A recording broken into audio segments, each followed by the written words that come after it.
Bapak,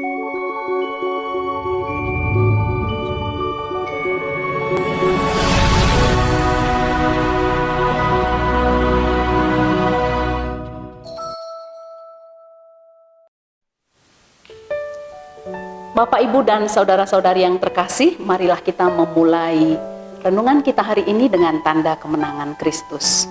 Dalam nama Bapa dan Putra dan Roh Kudus. Amin. Renungan kita hari ini berjudul Berani Berbeda Demi Kristus. Inspirasi renungan kita ambil dari Lukas 12 ayat 49 sampai 53. Saudara-saudari yang terkasih, setiap keputusan pasti mengandung konsekuensi, termasuk keputusan untuk mengikuti Kristus atau memulai pertobatan atau untuk bertahan dalam kebenaran. Dan konsekuensi ini biasanya menuntut pengorbanan. Saya pernah membaca kisah seorang yang akhirnya mengikuti Kristus. Dan setelah dia mengikuti Kristus, dia bernama Mario Joseph. Mario Joseph ini seorang keturunan Turki, tetapi sudah dilahirkan dan dibesarkan di negara bagian Kerala, India. Ketika dia dikandung oleh ibunya mengalami suatu kelainan yang dapat mengancam nyawanya. Lalu ibunya berdoa kepada Tuhan, semoga dia dapat melahirkan anaknya dengan baik. Dan ibunya berjanji, kalau anaknya lahir, anaknya akan dipersembahkan kepada Tuhan. Dan lahirlah anaknya dengan selamat, yaitu si Mario Joseph ini. Dia dibesarkan dalam tradisi agamanya yang kuat, sampai akhirnya dia dewasa dan dia menjadi seorang pemimpin agama. Ketika dia memimpin ibadat di rumah ibadahnya, dia mengatakan bahwa Yesus bukanlah seorang juru selamat. Lalu salah seorang umatnya mengatakan, kalau begitu siapa Yesus itu? Dengan pertanyaan ini, dia mencoba menggali pengenalan akan Yesus itu di kitab sucinya. Dia terus mencari siapa sebenarnya Yesus itu. Tujuannya adalah supaya dia bisa memberi jawaban ketika orang menanya dia. Dan pencarian ini akhirnya menghantar dia juga untuk mengenal Alkitab. Dia akhirnya mempelajari tentang Yesus juga di Alkitab, dan akhirnya dia merasa terpanggil untuk mengikuti Kristus. Dia memutuskan untuk menjadi seorang Kristen. Keputusan ini tentu mengejutkan bagi seluruh keluarganya, dan keluarganya semua menolak. Semua mencoba mempengaruhi dia agar dia kembali ke agamanya semula, agama keluarganya. Tetapi dia menolak. Meskipun begitu banyak tantangan yang dia alami, dia banyak mengalami siksaan dari keluarganya. Tidak diberi makan, dikurung pada sel, dan terakhir dia dicoba untuk dibunuh oleh ayahnya sendiri. Tapi dengan bantuan Tuhan, akhirnya dia selamat dan melarikan diri. Sampai sekarang, dia masih tetap bertahan dengan imannya. Dia tetap berdoa agar seluruh keluarganya diselamatkan juga oleh Tuhan. Sampai sekarang dia juga terpisah dengan keluarganya. Inilah jalan yang dialami oleh Mario dalam mengikuti Kristus. Dia menerima konsekuensi bahwa dia harus terpisah dari keluarganya, dari bapak, ibu, dan sanak saudaranya. Sebenarnya banyak pengalaman-pengalaman lain yang bisa kita temukan. Bagaimana orang-orang akhirnya yang memilih untuk mengikuti Kristus terpisah dari keluarganya, dari sanak saudaranya. Para bapak, ibu, saudara-saudari yang terkasih, dalam Injil hari ini Yesus mengatakan, "Aku datang untuk melemparkan api ke bumi, dan betapakah aku harapkan api itu telah menyala. aku harus menerima baptisan, dan betapakah susahnya hatiku sebelum hal itu berlangsung. Kamu menyangka bahwa aku datang untuk membawa damai di atas bumi? Bukan, kataku kepadamu, bukan damai, melainkan pertentangan.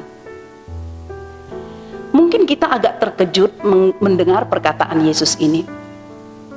Karena yang kita kenal, Yesus adalah pembawa damai. Dia adalah Raja Damai.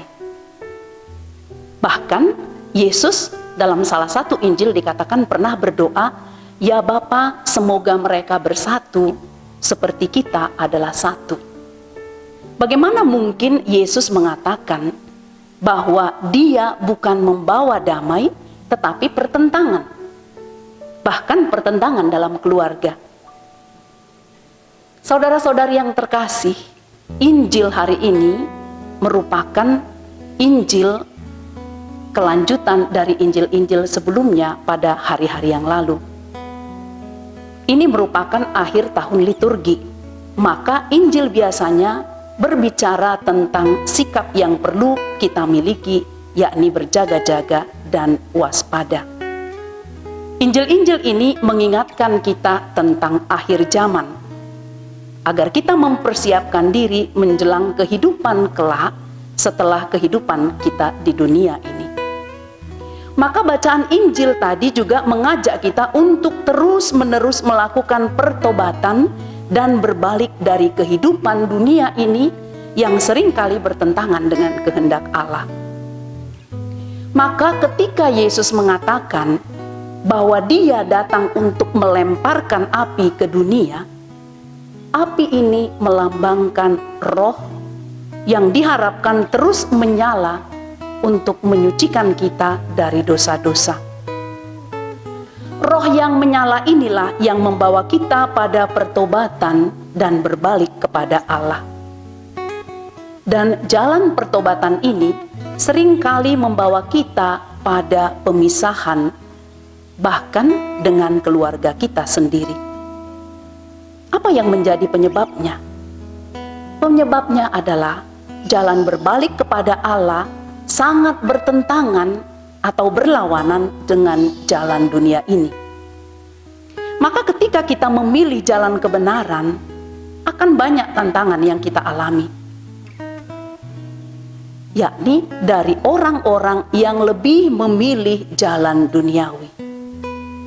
Dan orang-orang ini bukan hanya sesama yang tidak kita kenal, tetapi mungkin saja orang-orang yang lebih memilih kehidupan duniawi itu adalah sahabat-sahabat kita, saudara-saudara kita, bahkan mungkin bapak, ibu, kakak, dan adik kita.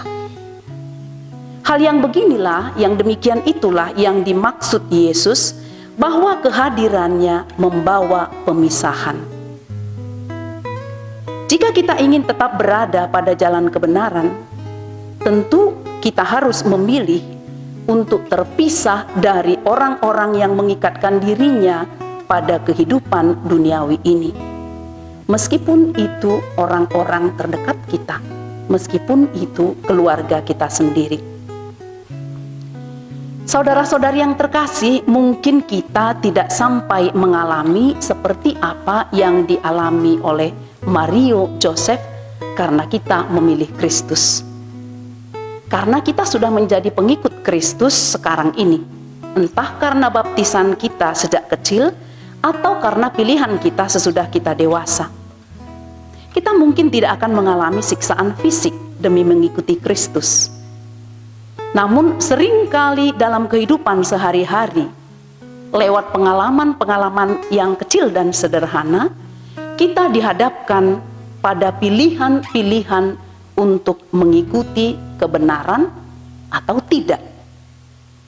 Dan seringkali pilihan ini sulit karena mengandung konsekuensi yang berat. Mungkin pilihan kita pada kebenaran akan membuat kita kehilangan keuntungan materi, atau mungkin kehilangan promosi jabatan, atau mungkin kehilangan sahabat, atau mungkin kehilangan kenikmatan-kenikmatan duniawi lainnya